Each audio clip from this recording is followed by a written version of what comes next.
Hello, darlings. You've all heard of Marilyn Monroe.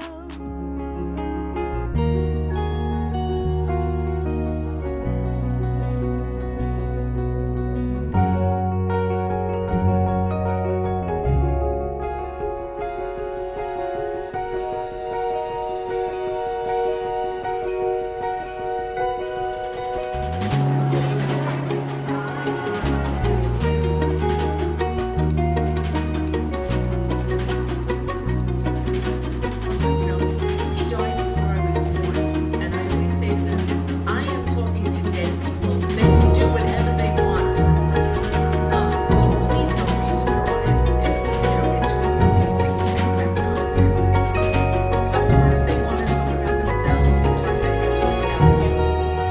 They will give me times, names, dates. So they may give me their death date, they may give me. Welcome back, darlings. I'm Cognac Wellerlane, and we are here at 230 Elm for the Rising Hope Annual Fundraiser, their third annual fundraiser, and I'm here with co-founder Danielle Bruschi, and she's going to talk about what this event is really all about. Sure, absolutely. Thank you so much. So tonight's event, first of all, we do it in memory of Josephine Ghiringhelli's son, who had lost his life this year. It's coming up on 10 years. And so again, this year's event is our third annual Psychic Night fundraiser, and all of the funds raised here go to our current programs, which are our recovery housing programs. We have 2 female locations and 2 male locations for individuals. 2 female and 2 male. Yes. Wow. Now, I understand this organization helps all types of people that suffer from substance abuse. Am I correct in assuming that? For our recovery housing programs, they are geared towards individuals who are in recovery from substance use disorders. How wonderful that you have such a wonderful program to help these individuals. Now, what inspired you to create this organization? Both Lauren and I, our other co-founder, Lauren McNamara, were both employed with a single men's homeless shelter in Riverhead, and we saw just the increasing number of individuals that we were assisting in finding permanent housing, the desire of need for safe, supportive recovery housing. And even though that need was quite apparent with men, we found it even more so with women. Why is that? As far as women? More women, yes. I think just at that time there was more housing resources available to men than there were for women at that time. Really? Now, the organization, how old is this organization? Coming up on 5 years this summer. 5 years, and you decided to start the fundraiser like 2 years ago, so this is the third annual. This is our third annual. Why have a psychic? Why did you put the psychic? Tell us the element of why you brought the psychic in for this. Sure. I mean, for us, it's finding just creative ways and being able to have, certain fundraisers. And there was also a very strong connection with Josephine, being with her son as well. So Her son that passed away. yes, yep. Isn't that something? She could predict and see things, but maybe not her own. They always say that psychics can't see the future or really know what's going on with their own life, always with someone else. Isn't that interesting? Again, for us, we thought it would be a good event, and so it's become one of our annual events and having a strong connection with her. So I can't speak too much on that other than, this evening tonight is about positive, uplifting messages. Absolutely. Positive, uplifting messages. That's what we want to enforce. That's what we want to bring awareness about. It's very, very important. So now let me ask you, are you honoring, are you giving an award to anyone tonight? No, as far as our guest speaker, we actually have a former resident who completed last year. So she's here to be our guest speaker, and also just honoring all of our sponsors that continue to ensure that our mission is possible, as well as, all the individuals that are coming out tonight. Tell us about your sponsors. How many sponsors? Sure, we have 13 sponsors for the event this evening. Wonderful, wonderful. Can you tell my audience where we can go to support, where we can go to participate, and where we can go to donate? What is the website? Sure, absolutely. It's newhoperisingny.org. Fabulous. Yes. Well, thank you so much. Thank Danielle. you so much for coming. Thank you. And we'll be back in a moment, darlings, with more interviews right here for the New Hope wonderful third annual fundraiser right here in Southampton. Keep watching, darlings. Pink champagne kisses.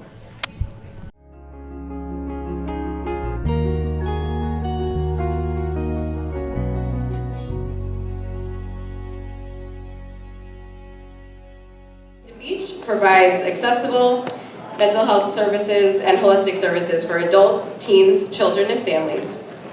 Supporters like you helped us to achieve the following in 2018. 130 men and women were provided with safe, supportive housing through our recovery housing programs as they embarked on their recovery journey. We opened our fourth recovery housing program to meet the growing need for safe and supportive housing for women in recovery from a substance use disorder. And now I'd like to introduce Mary. She's a graduate of New Hope Rising's recovery housing program, and she is an amazing example of what is possible in recovery. She is a woman of dignity and grace, and we are so incredibly proud of her and all she is accomplishing. I'd like her to invite her up now to share some of her story of recovery, hope, and her experience at New Hope Rising.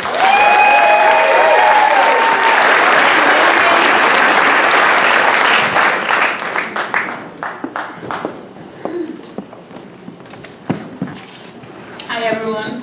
I can't see people that well. So I'm a bit nervous. I didn't really prepare a speech or anything. I think I like talking out my heart more than reading off a paper. So I'm going to talk a bit about my story through recovery and New Hope Rising. So a bit over 2 years ago, I embarked on my journey in recovery, and first of all, I want to thank Lauren and Danielle, like two most amazing women, one of the most amazing women I know in this world, who not only helped me, but keep on helping so many others through their addiction and getting to recovery and through recovery and giving so much of themselves. And all the other people who work for New Hope Rising. I'm not going to list all the names, but some of them are here and they know who they are. I really appreciate it. So a bit over 2 years ago, I started realizing that I was having a problem with drugs and alcohol. It was probably 2.5 years ago when I realized it's a real issue for me. I was using it to run away of life, my issues. Couldn't face my reality, and I thought I could deal with it on my own. And when I realized that it took over my everything, I lost place to live. I couldn't work. I was not functioning. I was below functioning. I was like not a functioning person in society, and I decided that in order for me to live, I need to get better. I got to the point where I wanted to commit suicide. I had no hope. And I tried doing it on my own. It didn't work. I relapsed a week later, and I found myself hopeless. And I was told about going to rehab, but I had no plan for after. I knew that my first step was rehab, but when my insurance stopped paying for rehab, I was stuck, and I knew that I'm going to end up again in the same unsafe place to live, and I knew I couldn't do recovery over there. I was at loss. I had a day to figure out where I'm going to live. And I knew I didn't want to go to a shelter where I'd lived before, and I knew that I don't want to live in the street, but I had nowhere to go, and New Hope Rising was my miracle. New Hope Rising was my first miracle that day, but it kept on being a miracle for me throughout my entire first year of sobriety, where I lived till I celebrated my first year. I just wanted to live there because I wanted to have a roof over my head. I didn't want to be on the streets. And what I found there was a family, a home, support, people who understood me, people who were there to look out for me and make sure that I'm taken care of in every way possible, and that I could get the tools and a proper solid foundation to build a life. I feel like I grew up there. It's like I found myself there. I figured out who I was. I was able to start growing from literally from bottom up. I remember my first day when I I arrived to the house and I was scared to talk to people. I didn't know how to have a conversation, a one-on-one conversation. I would just be staring at people and be like, how do I talk to them? Like I felt like I was an alien from a different species. And some people, I'm sure, remember it. So like that's just where I was 2 years ago. Like I couldn't do basic things, basic human things. And they provided me with not only a physical like roof, but we had all kinds of like the clinic gave me therapy. We did all kinds of different therapeutic things besides going to outpatient and enforcing meetings, which was very helpful for me specifically. I needed to get into a recovery program, which I still continuously do because that helps me. We did yoga. I was introduced to Reiki, which I fell in love with, and it's a big passion of mine today, which I do now. I'm a Reiki practitioner. I found we did acupuncture. We did all kinds of different activities. So like I explored that like my life didn't have to be boring. Like we did fun stuff. We went bowling, we went all kinds of different things, and I really felt like I started seeing hope. I started seeing that like I could actually live. I could be amongst like regular humans. Like it wasn't very far-fetched anymore. Like maybe I could do this thing called life. Like I started feeling that maybe I'm worthy. I thought I was worthless. I couldn't look at myself in the mirror before I came into recovery. I didn't want to look at myself. I thought nobody wants to look at me. Over the last 2 years, I look back and I don't know who I was. Like, I look at that person, I'm like, was that really me? Like, was I that hopeless? Like, it's scary. It's scary how hopeless I was. Like, I get emotional just thinking about it. Like, I really thought, like, life is worthless and I didn't want to live. And now when I see other people struggling, it's like I understand why there's help out there, because it's like watching people struggle and like knowing that the struggle is real and that people like really want help and don't know how. They don't know how to like reach out for it. And I understand why New Uprising is up and why all this is happening. Sorry, I'm getting very emotional right now.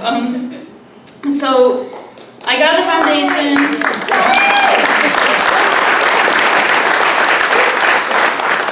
So I had this foundation, and after a year, I felt like I was able to like move on and out and expand. And I moved back to Brooklyn, where I started doing learning about computers, and ended up graduating from there. And I took an IT course.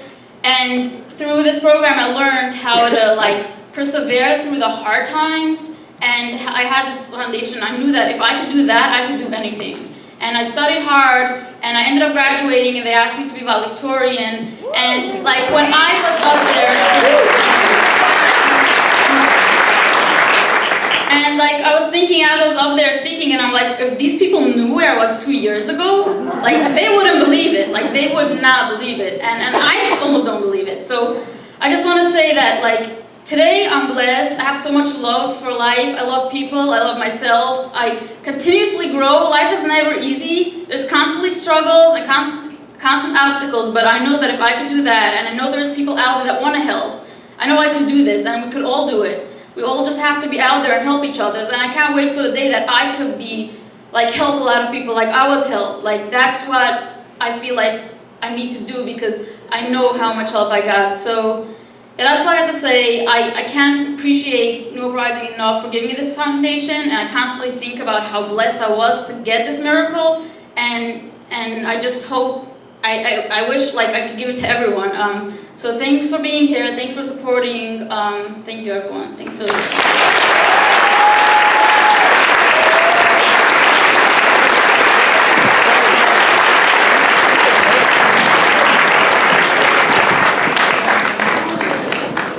So much, Mary.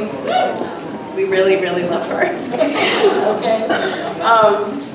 So tonight's event is actually being held in memory of James Ghiringhelli, who is Josephine's son. He was a friend, a talented musician, a son, and a brother. Please take a moment tonight to read a bit about James's life in the frames on all of your tables. And now just a few words about Josephine. Josephine is a well-known psychic medium who has done radio, TV, fundraisers, and various events. Her office is located in Selden, where she does private readings in small groups. She will also travel out to the privacy of your home to hold a small group reading of 10 where everyone gets read. Josephine has had her own radio show for over 10 years at WMJC 94.3 FM, where she reads live on air. Josephine has taught psychic and spiritual development classes at Hofstra University and is now teaching at Holbrook Wellness Center. Call her office to sign up for her psychic development classes. Tonight, Josephine will speak a little on spirit communication, answer some questions, and then give messages from your loved ones who have crossed over. On behalf of all of New Hope Rising's Board of Directors and staff, we would like to thank Josephine for her incredibly generous continued support of our mission. Let's give a round of applause for Josephine Ghiringhelli. So anyway, I just want to say thank you to all of you for coming. This is really such a special night, not only for me, but it will be for you as well. It's very special in my heart because it's in honor and in memory of my son James, who's now a part of all your lives, because he's right here watching over me, and with a lot of souls that are going to be coming in, because one soul brings in the other, even if they didn't know each other. It's really quite phenomenal what they can do on the other side. It really is. And oftentimes when I'm speaking, they may talk about their signs, their symbols, how they come in, which sometimes people actually know that, and then you could validate that. But oftentimes people don't know. You don't know how your loved ones come in. So when you do, and whatever it is that they, speak to you about, just make sure that you validate it at that time. And I am, before I even say anything else, let's have a loud round of applause for New Hope Rising and everybody really that's worked so hard. They really, really have. They worked so hard to put this all together, and it's just wonderful. And the whole program and everything it is that they do is just really amazing. And as you heard from the wonderful speaker that was here earlier, it really does change people's lives. And I wish from the bottom of my heart that this was here when my Jamesy was going through his difficulty, but it wasn't. So I know, unfortunately, how very important it is for people to have support and have a place to go to. So with that said, I am a psychic medium. What I do is I receive messages from your loved ones that are crossed over, and I relay them to you. I never know what it is they're going to say. I mean, you all look really nice to me, but if there's any skeletons in the closet, they're coming out tonight, I'm only kidding. I'm a very nice person. But I do have to tell you, people have found out things in group readings, small group readings, large group readings like this, and actually things that you really didn't even know yet that you find out. So if they talk about themselves, I never really know what they're going to say. And I do have to say this because I really think this is kind of funny. I did do a group reading and Uncle Charlie came in and they didn't like Uncle Charlie, so they told me to send him back. I can't send them back once they come in, so it's just, in all seriousness, it's just really important that you validate who does come in, because they do work very hard to come in, and sometimes even though it may be who you don't want, it may be that person that's bringing in the soul that you do want. So, just remember there's never a method to their madness, because people will say, why is my grandfather here? My grandfather, he died before I was born. And I always say to them, I am talking to dead people. They can do whatever they want. So please don't be surprised if, it's who you least expect that comes in. Sometimes they want to talk about themselves. Sometimes they want to talk about you. They will give me times, names, dates. So they may give me their death date, they may give me their birth date, your birth date, your anniversary date. So these dates are going to mean something to you. They're not going to mean anything to me, and I'm not going to even understand what they mean. But just know that when you do understand, that you're going to validate it at the time, because that's really important. It's actually when you validate things that you're opening up, that they'll bypass what the validation is, and then they'll go right into the message. How many people in here meditate, by the way? Oh, awesome. We have a nice open crowd. And how many people in here feel that they have ever seen a spirit? Felt a spirit? Smelt a spirit? And last but not least, dreamt of a spirit? Awesome. By the way, that's everybody in here, because that's the main way in which they come in, is through your dreams. When they start speaking and when they give me information for you, you're going to really have to get my attention, because I can't see exactly. I'd have to go like this to kind of see your faces, so just make sure that you really get my attention. If I feel I need to come down, I will. But I could see to the sides, but I can't exactly see in front of me. Maybe we could get that a little lower, if possible, just so I could see the middle of the room. It doesn't matter, I don't really even need to see you, they're gonna see you. But I'd like to see your face when I'm giving you the information. So I just feel that no matter what, everybody, even though certain people raise their hands with meditation, everybody in here does meditate. How many times have you been on the Long Island Expressway going to exit 60 and you're at exit 62 and you don't know really how in the heck you got there? You're reading a book and you're at chapter 4 and you don't remember anything past chapter 1. You go back again, you read and you're like, what the heck is the matter with me? I don't even know, what I read. You really are going into an altered state of consciousness. That's what that means, by the way. So it's really interesting how we connect ourselves, because people have asked me, well, am I able to do this? Are you able to do this yourself for your loved one?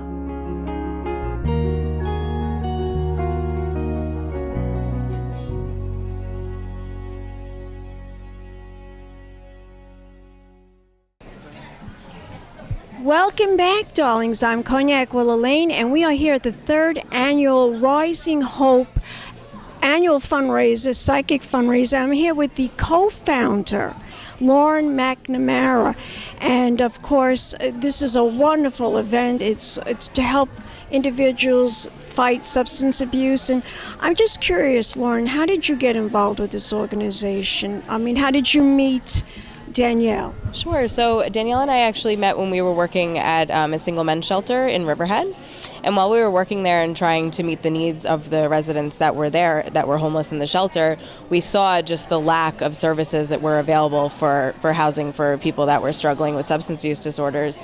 And, just through working in the field, we really saw the need, and we saw that we really wanted to do something to change that. So we started our programs with housing for women, because there was even more limited services for women available. So that's where we got our start in 2014. Can you tell us a little bit about the programs you have? Sure. So our programs are 4-phase recovery housing programs. We have locations for women and for men. And what we do is we offer some additional supportive services while individuals are residing with us. So we offer holistic wellness services on site. We also Wonderful holistic services. Wow. We do job readiness services, educational readiness services. So we really try to look at the whole person while someone is living with us, so that they can really, address the areas of their lives that were impacted when they were in active addiction. Wow. How many people are under your programs? How many people you're working with at the moment? Sure. So our beds, we have for our women's programs, one of our programs for women, we accommodate up to 22 women across 2 locations. And then in our men's programs, we accommodate 17 across 2 locations. So altogether, we have, oh my goodness, I'm drawing a blank. I can't remember our total number, but it's almost 40. Almost 40. Wow, how commendable that is. That's truly amazing. And what are your goals now for the new year coming up? What would you like to see happen for the organization? Sure. So right now we also have our Therapy and Wellness Center, which is located in West Hampton Beach, where we provide accessible mental health services for adults, teens, children, and families. So, for the new year, we're really just looking to continue to build our programs and continue to be able to meet the needs of the community. To bring more awareness, right? Now, if we want to find out more information how we can support this organization, where can we go? Sure, you can visit our website. It's www.newhoperisingny.org, and you can donate there and find out more about our programs. What about following you on Facebook? Can we follow you on Facebook and like you on Instagram? Can we do all that? We have a very active social media presence, so you can always find out more about our events and our services and things that we have coming up over Facebook and also Instagram as well. One more time, the website. It's www.newhoperisingny.org. Fabulous. Thank you so much.